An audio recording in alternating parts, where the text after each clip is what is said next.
I'ma spell my name one more time. Check it. It's the SALVAGE1009. Baby, that's me. Recognize the shit game when I see one. Sipping on a bowl in the house for views. I'm going back to Arkham. Ugh.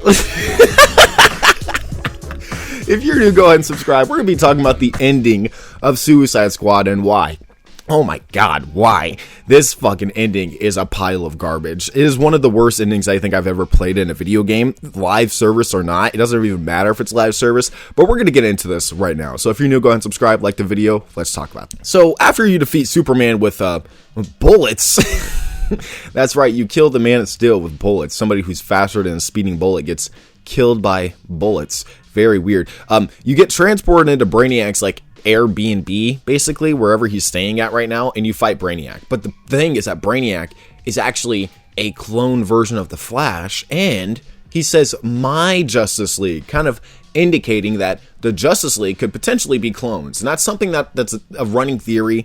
It's not really even confirmed or said in this game, which is why I'm kind of like upset about everybody trying to like claim what it is and trying to say, well, wait until the post-launch content, because they haven't even confirmed that that's going to be a thing either. But the game does make it very obvious that things are wrong with the Justice League. Kryptonite doesn't work on Superman. Green Lantern's ring somehow can work for fucking King Shark. You know, the Flash's finger grows back. All of this, in my opinion, the Flash's finger and the whole, like, Green Lantern ring thing is very, like, not obvious, because we don't know how these universes really work. Like, maybe the Flash can just regrow his finger, right? Like, potentially. But it's implied that Brainiac did that, even though it's such a small detail that doesn't even really matter. The Green Lantern one is one that I think is infuriating, because people are like, just have fun with the scene. It's just a shark using a Green Lantern ring. But it's like, how did you make a direct copy of one of the most powerful weapons in the universe, right? It's like, I feel like that's something that should be explained in this game.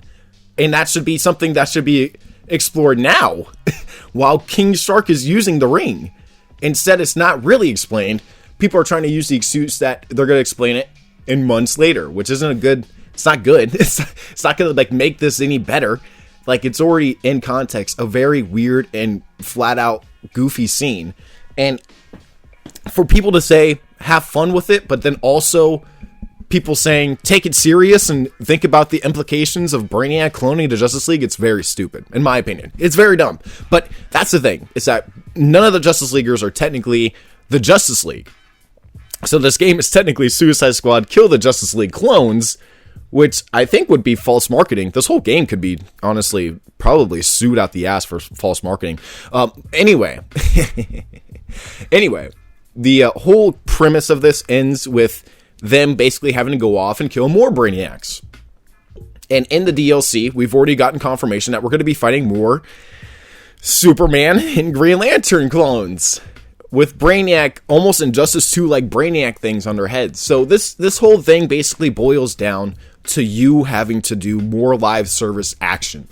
And that's basically it. Will they bring the Justice League back?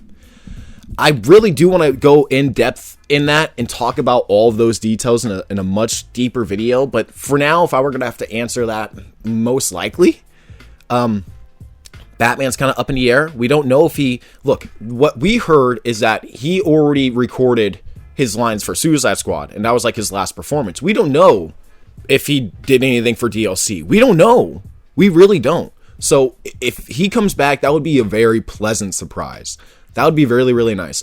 The only thing that we've heard from the last performance of him was going to be for the Crisis on Infinite Earths Part 3.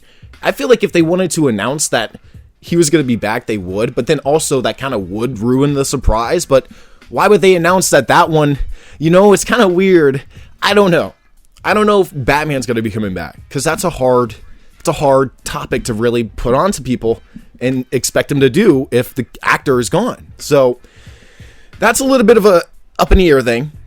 All the other characters most likely will come. I mean, we already got a leak for the Flash, but that leaked one was so bad. Like, it was so bad. I don't know if people really want that. For the Flash to come back and be like, why would Waller want us back? We just, almost killed a bunch of people. And I understand turning on us when we were bad guys. It's like, bro, they literally, like exactly what I said. They don't take it serious.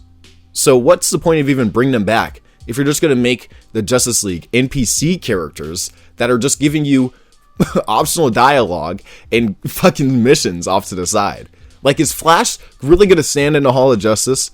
And is he really going to, or like wherever we save him, and we're going to be able to talk to him like that, and he's going to say jokes like that, just stand there? Like, are we just going to see Flash's NPC character model right there in front of us and just do nothing with it? That seems so...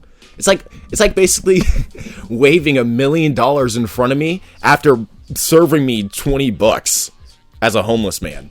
You know what I mean? Like, it's like, bro, I want to play as the Flash. Why did you bring him back if I can't play as him? I feel like that whole thing is just really goofy bringing him back to begin with, but we'll see what happens there. The whole ending for this game just, again, feels so shallow. Feels very, very empty. Like, there's no soul to this whole game.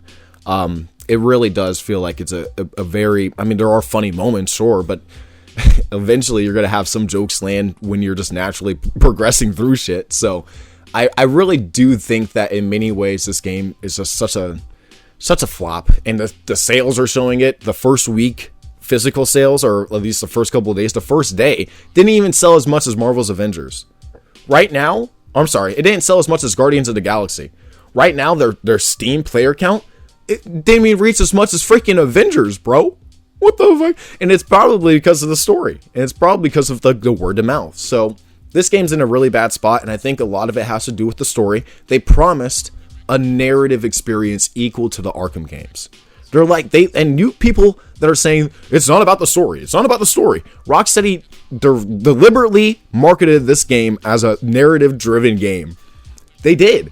They were like, this is like literally like the Arkham games. We're literally making a narrative game as the same flair of Rocksteady that you've been known to expect. And look what we got. Are you kidding me? People trying to say that they didn't say that. They did. They directly tried to say that this was a story game. So I want to tell people in many regards that this game, if you like it, that's cool. That's awesome. You know, not everything is made for everybody, and I hope that you accept that too. Because I would say that the Metacritic scores kind of represent where this game is at right now. Sure, it's maybe 50-50, right? 50% might like it, 50% might not. But at the end of the day, I think we can all agree that ending was bullshit. So thank you so much for watching. I want to see what your guys' thoughts are in the comments below, and I'll see you guys in my next one. Peace out.